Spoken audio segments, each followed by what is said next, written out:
PC Gurukul lecture series में आपका स्वागत। मैं शंकर कुमार दिल्ली विश्वविद्यालय के हिंदू कॉलेज में इतिहास विभाग में कार्यरत हूं और आज जिस विषय पर हम यह परिचर्चा करने जा रहे हैं वो राज्य व्यवस्था से जुड़ा हुआ है और जो समय का संदर्भ है वो प्राचीन भारत का है। तो मोटे तौर पर राज्य व्यवस्था का जो प्रसार हम देखते हैं प्राचीन भारतीय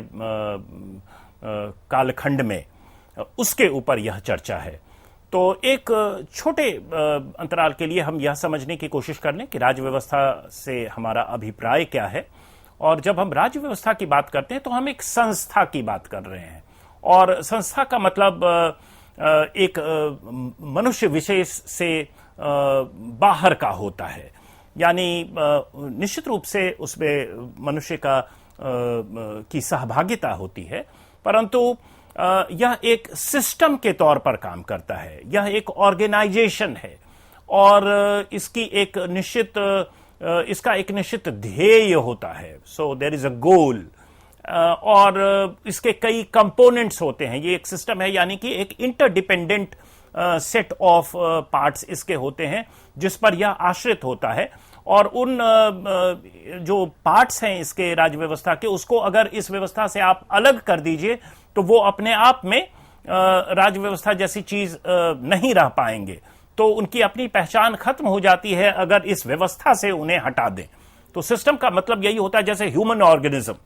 तो ह्यूमन ऑर्गेनिज्म में हार्ट है, लंग्स है, बाकी सभी ऑर्गन्स हैं। अब इन ऑर्गन्स को अगर मनुष्य शरीर के ह्यूमन एनाटॉमी के या ह्यूमन फिजियोलॉजी के संदर्भ से आप हटा दें, अलग कर दें, तो उसकी कोई अलग पहचान नहीं रह जाती, वो फंक्शन नहीं कर पाता। लेकिन अगर उन्हें आप एक दूसरे से जोड़ दें तब वो एक सिस्टम का रूप ले लेता है और एक ऑर्गेनाइजेशन के तौर पर एक गोल के लिए एक आप कह सकते हैं कि एक एम के साथ वो काम कर सकता है। और कई बार बार वो काम करता रहता है, उसकी बारंबारता होती है, उसकी फ्रीक्वेंसी होती है। जैसे कोई भी संस्था आप ले लें, कोई कॉलेज हो, कोई स्कूल हो, तो कई बैच जो स्टूडेंट्स के होते हैं वो पास आउट करते हैं, वो डिग्रियां वहां से लेते हैं, और कोई एक या दो जनरेशन के लिए वो नहीं रहता, कई जनरेशन्स को वो वही काम करता रहता है और एक समन्वय में ये काम होता रहता है। तो यह है एक संस्था के तौर पर राज्य व्यवस्था की परिकल्पना। तो क्या हमें प्राचीन भारतीय इतिहास में आदिकाल से ही राज्य व्यवस्था के होने की संभावना दिखती है? क्या हमें इस प्रकार के स्रोत मिलते हैं जो कि हमें कहें कि प्रागैतिक काल में भी या आप कह सकते हैं कि जो स्टोन एज था, प्री हिस्टोरिक टाइम्स थे, उसमें भी हमें राज्य व्यवस्था जैसे संस्था के होने का प्रमाण मिलता है? तो जवाब है नहीं। लेकिन जैसे ही हम हड़प्पा काल के आसपास आते हैं, जिसे हम संस्कृति से इतर सभ्यता की परिभाषा देते हैं, क्योंकि यहाँ लेखन पद्धति का विकास हो चुका था, यहाँ समाज में जो एक विभेदीकरण है आर्थिक और सामाजिक दृष्टिकोण से वो होता नजर आता है, और हमें इसके पुरातात्विक प्रमाण मिलते हैं। घरों की साइज छोटी और बड़ी भी होती हैं हड़प्पा में, जो कि यह बात की ओर अंकित करता है कि यह विभेदीकरण हो रहा था और संस्थागत तरीके से हो रहा था। इसके अलावा व्यापार, वाणिज्य, शहरीकरण, ये सभी सूचना हमें देते हैं कि यह संस्कृति से परे एक सभ्यता का हमें प्रमाण मिलता है। और एक बड़े भूभाग पर जो हमें सांस्कृतिक एक रूपता देखने को मिलती है हड़प्पा में, और जो एक आप कह सकते हैं एक रेगुलेटेड एजेंसी के तौर पर, हालांकि साहित्यिक स्रोत के अभाव में उसे किस नाम से जाना जाता था, उसका एक्चुअल डिजिग्नेशन क्या था, राजा को क्या कहा जाता था, राजा की सामाजिक पृष्ठभूमि क्या होती थी,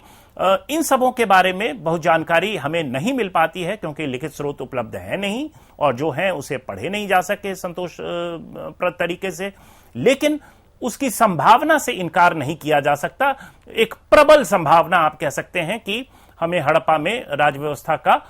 दिखता है। परंतु अगर हड़प्पा के बाद के काल को हम देखने की कोशिश करें, और अभी आप स्लाइड में देख रहे हैं कि प्राइमरी स्टेट और सेकेंडरी स्टेट, इसकी चर्चा हम लोग अभी करेंगे। जैसे जो वैदिक काल है, जिसकी शुरुआत 1500 ईसा पूर्व के आसपास आप मान सकते हैं, और वैदिक काल में जो शुरू का काल है, जिसे ऋग्वेदिक काल भी कह सकते हैं, या अर्ली वैदिक पीरियड जिसे हम कहते हैं, 1000 ईसा पूर्व तक, 1500 ईसा पूर्व से 1000 ईसा पूर्व तक, तो वहां के साहित्यिक स्रोत को, ऋग्वेद को अगर पढ़ें, या जिस इलाके में, सप्त सिंधु इलाके में ये लोग रह रहे थे, अगर वहां की पुरातात्विक अवस्था को देखें इस समय की, तो ऐसा प्रतीत होता है कि यह शहरीकृत नहीं था। और शहरीकृत अगर नहीं है तो जो सामाजिक और आर्थिक पृथकता है लोगों की, या सामाजिक और आर्थिक विभेदीकरण की प्रक्रिया है, वो संभवतः बहुत गहरी नहीं थी। यानी दूसरे शब्दों में हम कह सकते हैं कि ऋग्वैदिक समाज के लोग अभी भी एक तरह से समरूपता में रह रहे थे, समरूपता की पृष्ठभूमि में रह रहे थे। संसाधन जो भौतिक हैं वो बहुत ज्यादा यहां के निवासियों को इस समय उपलब्ध नहीं थे, और जो अमीरी, गरीबी, ऊंच नीच की भावना बहुत ज्यादा प्रबल नहीं थी। डिफरेंस निश्चित रूप से सामाजिक या सेक्स के बेसिस पर, मेल फीमेल का, या एज के बेसिस पर, जिसे हम जेरिंटोक्रेसी कहते हैं, उस प्रकार की पृथकताएं दिखती हैं। लेकिन जो इकोनॉमिक बेसिस है क्लास फॉर्मेशन का, वर्ग से आप कह सकते हैं कि समाज का वर्गीकृत होना, वह प्रक्रिया अभी संभवतः पूरी तरह से शुरू नहीं हो पाई थी ऋग्वैदिक काल में। लेकिन जैसे जैसे आप, हालांकि राजा शब्द का प्रयोग हो रहा है, और निश्चित रूप से कोई ना कोई व्यवस्था रही होगी जिसके माध्यम से एक कम्युनिटी जो है ऋग्वैदिक काल में, वो दूसरे कम्युनिटी के ऊपर अटैक भी कर रहा है, उसकी लड़ाइयां भी हो रही हैं,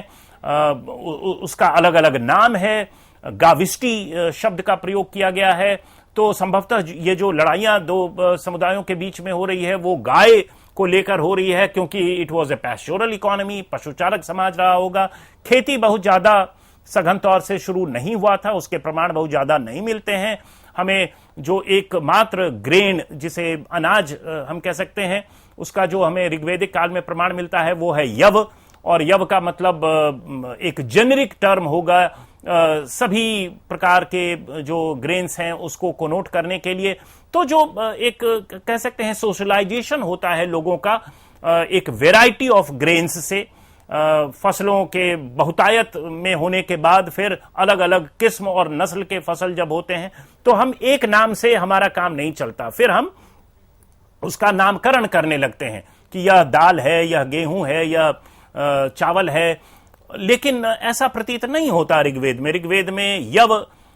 शब्द का प्रयोग हुआ है, और वो संभवतः जो भी ग्रेन रहा होगा, जो भी अनाज रहा होगा, उसके लिए यही एक जेनेरिक टर्म यूज होता है। तो यह हमें यह बताता है कि जो कृषि व्यवस्था है वो अभी बहुत ज्यादा विकसित नहीं हुई थी। लेकिन फिर भी अगर एक समुदाय का, या जो एक बसावट किसी जगह पर है, या उसके इर्द गिर्द जो बसावट है, वो अगर वहां के जो संसाधन है उसका एक विशिष्ट तरीके से निश्चित समय में अगर प्रयोग हो रहा था, तो इसके लिए भी एक कोऑर्डिनेशन की जरूरत होती है, इसके लिए भी एक रिसोर्स मोबिलाइजेशन की जरूरत होती है। तो ये क्या कोई संस्था थी जो कि यह काम का निर्वाह कर रहा था? तो ऐसे में हमें राजा शब्द का प्रयोग होता तो दिखता है, परंतु अगर जो राजा शब्द से जो हमारी एक इमेजरी बनती है, जो एक पिक्चर हम बनाते हैं, जो जिसे हम विजुअलाइज करते हैं कि राजा जिसके पास संसाधन हो, वह उसके पीछे सेना हो, उसके पीछे प्रशासन का पूरा जो बैटरी जिसे कहते हैं, या ब्यूरोक्रेसी हो, या उसकी राजस्व व्यवस्था हो, टैक्सेशन का एक परमानेंट सिस्टम हो, या क्वाइनेज की सिस्टम हो, तो ये सारे चीज हमें ऋग्वैदिक काल में देखने को नहीं मिलते हैं। परंतु जैसे ही हम 1000 ईसा पूर्व से लेकर 600 ईसा पूर्व तक की बात करते हैं, जिसे हम लेटर वैदिक पीरियड के नाम से जानते हैं इतिहास में, तो अगर उस समय के स्रोतों को देखें और जिस इलाके में अब यह कम्युनिटी आगे आकर आर्य या आर्य से इतर भी जो कम्युनिटी जिस इलाके की तरफ अग्रसर होता जा रहा था, उस समय की पुरातात्विक अवस्था को देखें तो हमें ऐसा प्रतीत होता है कि अब धीरे धीरे समाज जो कि अर्ली वैदिक पीरियड में वर्गीकृत नहीं था, वह वर्गीकृत होने की तरफ अग्रसर होता जा रहा है। वर्ण व्यवस्था अब अपने आप को पहले की तुलना में ज्यादा व्यवस्थित तरीके से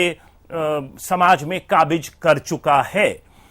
वैसे ही जो सामुदायिक नियंत्रण था संसाधनों के ऊपर, ऋग्वैदिक काल में राजा निश्चित तौर पर उसका लीडर होता था, उसका मुखिया होता था, परंतु उत्तर वैदिक काल में, लेटर वैदिक टाइम्स में हम देखते हैं कि यह राजा जो है उसका समुदाय से जो उसका जो लगाव है या समुदाय का जो राजा के ऊपर एक नियंत्रण करने की परंपरा है, वह कम होती दिखती जा रही है। और कई संस्थाएं हैं जैसे विधत है या सभा है, समिति है, इसका उल्लेख आपको ऋग्वेद में काफी ज्यादा मिलेगा। परंतु उत्तर वैदिक काल में आप देखते हैं कि ये संस्थाएं जो हैं, जो कि कम्युनिटी की संस्थाएं हैं, जो लोक की संस्थाएं हैं, वो अब उसकी फ्रीक्वेंसी जो मीटिंग्स की है या उसका जो निर्णायक रोल रहता है पॉलिटिकल डिसीजंस में, वो कम होता दिख रहा है। और राजा और ब्राह्मण वर्ग जो है वो उसके बीच समन्वय ज्यादा हो रहा है, उनके बीच तनाव भी है, परंतु उनके बीच समन्वय ज्यादा हो रहा है और एक कम्युनिटी कंट्रोल जिसे कहते हैं वो कम होता दिखता है। और ऐसी अवस्था में आप कह सकते हैं कि एक संस्थागत तरीके से राज्य अपने आप को विकसित करने की कोशिश कर रहा है। हालांकि राज्य व्यवस्था एक संस्था के तौर पर जब काम करती है तो उसके और भी कई प्रीरिक्विजिट्स होते हैं, जैसे उसकी एक एडमिनिस्ट्रेटिव मशीनरी होनी चाहिए, उसकी एक टैक्सेशन व्यवस्था या रेवेन्यू सिस्टम होना चाहिए, राजस्व व्यवस्था होनी चाहिए। वैसे ही एक सीमित इलाका होना चाहिए, एक इलाके का परिसीमन होना चाहिए कि भाई ये इलाका इस राजा के अंतर्गत आता है और इसके बाद का इलाका इस राजा के अंतर्गत नहीं हो सकता है, किसी दूसरे राजा के अंतर्गत हो या अनक्लेम्ड हो। तो इस तरह की बातें हमें ऋग्वेद में बहुत ज्यादा नहीं मिलती, जहां की क्षेत्र विशेष का कोई राजा नहीं होता था। राजा जो होता था वो गोपति होता था या वो राजा कम्युनिटी का राजा होता था। तो आप कह सकते हैं कि गायों का रक्षक या एक समुदाय विशेष का जो प्रमुख है उसे ही राजा की संज्ञा दे दी जाती थी। परंतु उत्तर वैदिक काल में हम देखते हैं कि जो एक जन है वो जन की संख्या बढ़ती जा रही है। अब एक बड़े भूभाग पर वो विस्तृत तौर पर रह रहे हैं। खेती एक जीविकोपार्जन के साधन के तौर पर ज्यादा महत्वपूर्ण होता जा रहा है। अनाजों के अलग अलग नाम हैं। उदाहरण के तौर पर आप कह सकते हैं व्रीहि। अब व्रीहि शब्द का प्रयोग उत्तर वैदिक काल में होना शुरू हो गया, जिसका रूट वर्ड मूल शब्द है अरिची, यानी चावल। अब चावल की खेती शुरू हो रही है, तो अब केवल बार्ली या अनाज के तौर पर केवल यव शब्द का प्रयोग नहीं हो रहा है। उसके अलावा आप देखेंगे कि दलहन के कई किस्म, मूंग दाल और बाकी किस्म के जो दाल हैं उसका भी प्रमाण हमें मिलना शुरू हो जाता है, यानी कि इनकी खेती हो रही है। और अब संसाधन के तौर पर राजा के पास जो एग्रेरियन रिसोर्स है वो भी है, यानी खेतीहर संसाधन, खेती से जुड़े संसाधन भी राजा के अंतर्गत आ रहा है। और निश्चित तौर पर एक शासक के तौर पर राजा उसके ऊपर नियंत्रण करने की कोशिश करेगा, और वह नियंत्रण हमें देखने को मिलता है कि कैसे जो सामुदायिक नियंत्रण है, सभा, समिति, विधत के तौर पर जो हमें ऋग्वैदिक काल में मिलता था, वो अब कम होता जा रहा है और राजा ज्यादा निरंकुश होता जा रहा है।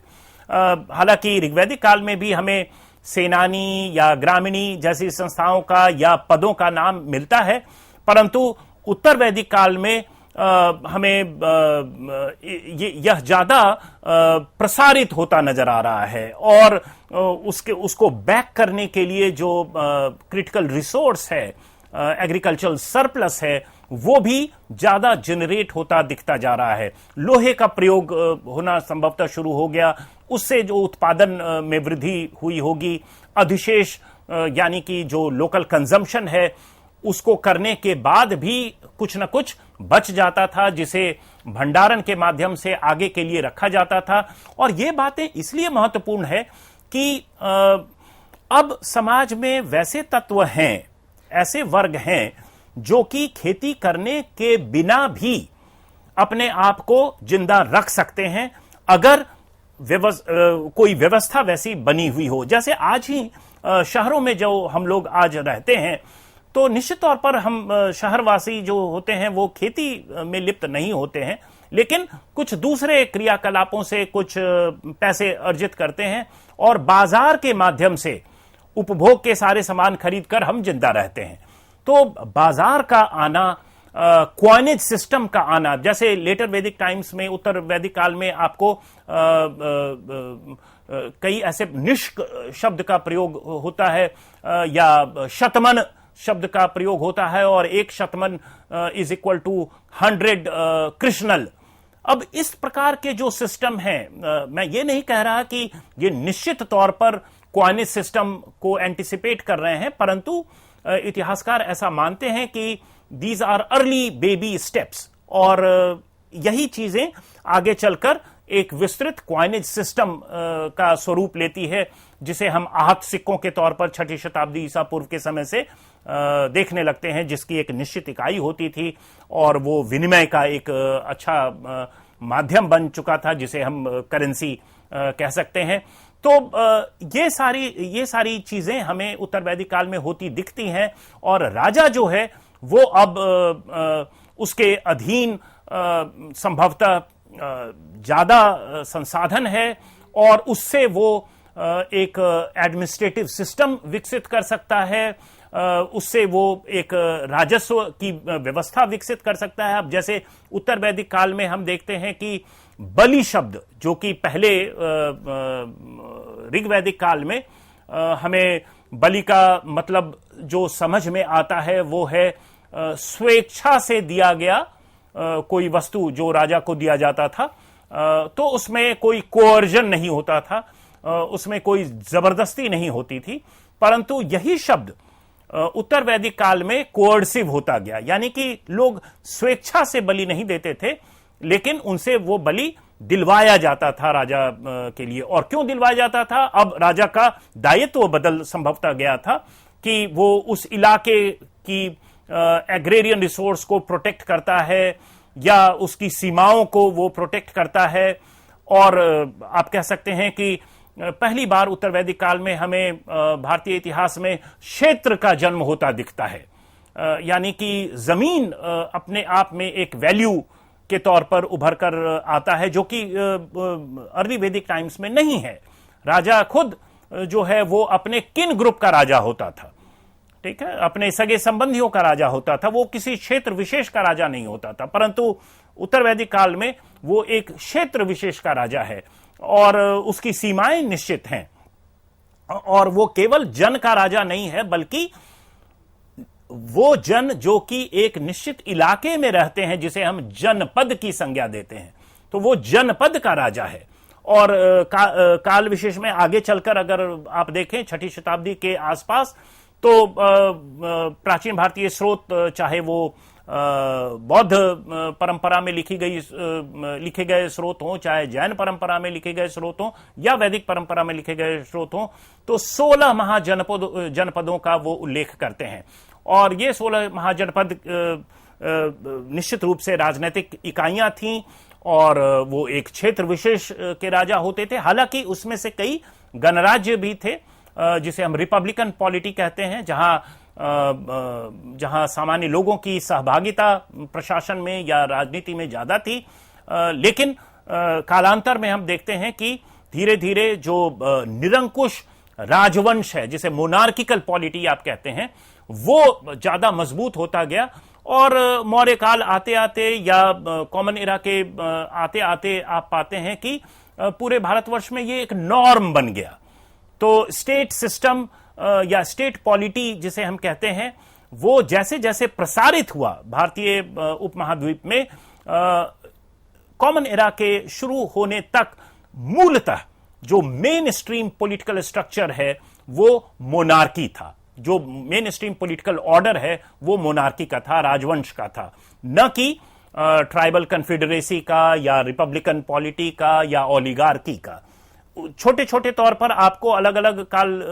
अलग अलग जगहों पर उसके प्रमाण मिलते हैं और अभी तक मिलते हैं, इतिहास में काफी आगे तक मिलते हैं। परंतु जो मुख्य धारा है राजनीति की या राज व्यवस्था की, वो निश्चित तौर पर मोनार्किकल सिस्टम का था। चाहे आप मगध के उत्पत्ति को देखें या मगध की डोमिनेंस को देखें, मौर्यों के उदय को देखें, या मौर्योत्तर काल में जो भी पॉलिटीज आपको देखने को मिलती है, चाहे वो कुषाण हो, चाहे शाक हो, चाहे कण्वज हो, या बाद में जाकर सातवाहन वगैरह हो, वाकाटक हो, ये सभी मोनार्किकल पॉलिटीज हैं। ठीक है, जो उत्तर पश्चिमी इलाका है, पंजाब में यौधेय वगैरह, अर्जुन्यस, ये सब आपको ट्राइबल चीफ्टेनशिप का प्रमाण मिलता है मौर्योत्तर काल में, परंतु आगे जाकर वो भी हम देखते हैं कि मोनार्किकल ऑर्डर का हिस्सा हो जाते हैं। अब ये जो आप स्लाइड में आप देख रहे हैं, प्राइमरी स्टेट और सेकेंडरी स्टेट, हालांकि सभी इतिहासकार इस शब्दावली का प्रयोग करने से बचते हैं। कई इतिहासकार ऐसा मानते हैं कि हमें किसी स्टेट सिस्टम के इमर्जेंस को सेकेंडरी नहीं कहना चाहिए, क्योंकि ऐसा नहीं है कि किसी एक काल, एक स्थान विशेष से स्पंदन बाकी इलाकों में हो रहा है और उसके कारण जो उसके कॉन्सिक्वेंस हो रहे हैं, उसके कारण वो स्टेट सिस्टम बन रहा है दूसरे इलाकों में। तो आजकल जो इतिहास लेखन है उसमें इस चीज को थोड़ा सा उसका प्रश्रय नहीं दिया जाता है कि प्राइमरी और सेकेंडरी का डिवीजन करें। लेकिन इतिहास लेखन की अगर हम बात करें तो इन शब्दावलियों से इतिहासकार जूझते दिखते हैं और ऐसा माना जाता है कि भारतीय इतिहास की अगर बात करें तो ये जो उत्तर वैदिक काल के अंत का समय है, 6ठी शताब्दी ईसा पूर्व के आसपास के समय का जो राजनीतिक पृष्ठभूमि है, यहां जो पॉलिटीज इमर्ज की वो प्राइमरी स्टेट कही जाती है, क्योंकि सबसे पहले हमें जो राज्य व्यवस्था की उत्पत्ति का प्रमाण मिलता है वो इन्हीं इलाकों से मिलता है और राज्य व्यवस्था के सारे पैराफर्नेलिया जो हैं वो इनमें अंतर्निहित थे या वो हमें देखने को मिलते हैं। इनकी निश्चित सेना थी जिसे हम स्टैंडिंग आर्मी कहते हैं, इनकी ब्यूरोक्रेसी थी, इनकी परिसीमित इनका क्षेत्र था, स्पियोनाज सिस्टम था, रेवेन्यू से राजस्व की व्यवस्था थी। तो ये सारे जो एट्रीब्यूट्स हैं वो स्टेट के हमें, जिसे अगर जो वैदिक ब्राह्मणिकल सोर्सेज हैं उसमें सप्तांग थियरी जिसे हम कहते हैं कि राज व्यवस्था का सप्तांग, सो 7 लिम्स ऑफ द स्टेट। और जब कौटिल्य अपना अर्थशास्त्र लिख रहे हैं मौर्य काल में, तो उन्होंने एक एडिशनल एलिमेंट इसमें जोड़ा, जो पारंपरिक राज व्यवस्था की जो परिकल्पना है भारतीय स्रोतों में, उसमें वो एक एडिशनल एलिमेंट, 8th एलिमेंट डालते हैं जिसे हम नेबरिंग स्टेट कहते हैं या दुश्मन राज्य आप कह सकते हैं। तो चाणक्य या कौटिल्य हमें यह बताते हैं कि राज्य व्यवस्था के होने के लिए यह भी आवश्यक है कि वो एक दुश्मन राज्य आसपास रखे, जिससे जो एक उसकी जो कंसोलिडेशन है वो बनी रहे और जो एक अलर्टनेस है वो उनकी बनी रहे। तो ये यहां तात्पर्य है। और वैसे ही अगर आप कालांतर में आगे जाते हैं तो जो दक्कन का इलाका है, डेक्कन इलाका है, वहां हमें कई इलाकों में मौर्योत्तर काल में छोटे छोटे पॉलिटीज इमर्ज करते हुए नजर आते हैं। और इसका मतलब यह है कि छोटे छोटे इलाके जो कि ठीक है पहले के काल में वो मौर्य प्रशासन का हिस्सा रहे होंगे, मौर्य साम्राज्य का हिस्सा रहे होंगे, परंतु उस इलाका विशेष में वैसी कोई कैपेसिटी बिल्डिंग नहीं हुई थी कि वो खुद एग्रीकल्चरल सरप्लस या खेतीहर अधिशेष वो पैदा कर सकें, या उस इलाका विशेष में इतनी सामाजिक या आर्थिक विभेदीकरण हो जाए कि उसमें से कुछ समाज का तबका रूलिंग एलीट के तौर पर इमर्ज करे और वो एक लीडरशिप प्रोवाइड करे, वो एक स्टेट लोकल स्टेट के तौर पर अपनी पैराफर्नेलिया उस इलाके में फैलाए।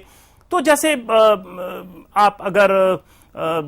सेंट्रल इंडिया की बात करें तो यहां हमें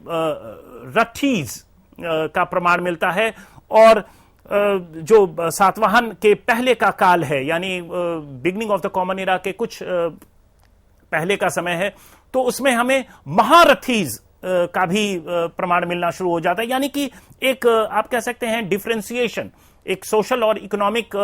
स्ट्रैटिफिकेशन होता दिखता है, जो कि पहले जो एक समानता वाला समुदाय है वो अब विघटित होकर असमान होता दिख रहा है, और कुछ जो उसके तबके हैं उनके पास ज्यादा रिसोर्सेज हैं, वो रूलिंग एलीट या वो सीनियर लीनिएज के तौर पर उभर कर आ रहा है और वो लीडरशिप प्रोवाइड कर रहा है। तो ऐसे कई आपको लोकल स्टेट्स का प्रमाण मिलना शुरू हो जाता है, जो कि लोकल लेवल पर स्थानीय तौर पर जो संसाधन है उसको मोबिलाइज कर रहा है, उसको जनरेट करने की कोशिश कर रहा है, और एक छोटा छोटा वो कह सकते हैं एक प्रशासनिक व्यवस्था या विनिमय के तरीके अपना रहा है। बाद में जाकर जैसे जो 7th century 8th century common era के समय में आप देखते हैं जैसे पल्लव हैं, चोल, राष्ट्रकूट, गुर्जर्स, प्रतिहार्स, पाल, ये जो पॉलिटीज हैं अर्ली मिडिवल टाइम्स की, इसे रीजनल स्टेट्स माना गया है क्योंकि ये लोकल से बड़ा है और एक बड़े इलाके में वो हमें राज्य व्यवस्था एक संस्थागत तौर पर फैलता और प्रसारित होता दिखता है। तो इसकी सूचना हमें जो उस बड़े इलाके में एक लैंग्वेज का होना या उसी लैंग्वेज में कई एपिक ट्रेडिशन के रामायण या महाभारत का ट्रांसलेशन करना, एक वेशभूषा की समानता, खान पान की समानता, आर्किटेक्चरल जो ट्रेडिशंस हैं वो समान होते दिखते हैं। तो कहीं ना कहीं जैसे तमिल इलाका या उड़ीसा इलाका या महाराष्ट्र इलाका या केरल इलाका, आंध्र इलाका, तो इसकी पहचान बनती जाती है, and that is on account of the emergence of the regional states. उसके बाद कालांतर में या इसके पहले भी हमें एम्पायर का भी प्रमाण मिलता है। मौर्यों के तौर पर आप देख सकते हैं, गुप्त के तौर पर देख सकते हैं, दक्षिण भारत में चोल के तौर पर देख सकते हैं, which presided over several regional traditions, और रीजनल बैरियर को ब्रीच कर वो एक बड़े भूभाग पर वो एम्पायर जैसा एक आप कह सकते हैं सुप्रा एंटिटी के तौर पर अपने आप को काबिज करता है। और जैसा मैंने आपको बताया कि इतिहासकारों में यह एक हमेशा विवाद का विषय रहा है कि क्या राज्य व्यवस्था की उत्पत्ति को हम एक इलाके से उसका स्पंदन प्रसारित होकर बाकी जगहों को प्रभावित करता हुआ दिखता है, या हम प्रोसेस सेंट्रिक अप्रोच रखें जैसा कि बीडी चट्टोपाध्याय वगैरह जैसे इतिहासकार मानते हैं कि हमें जिस इलाके में राज्य व्यवस्था की उत्पत्ति होता दिखता है उस इलाके को ज्यादा तरजीह देनी चाहिए, न कि स्पंदन का मूल स्रोत कहां से है।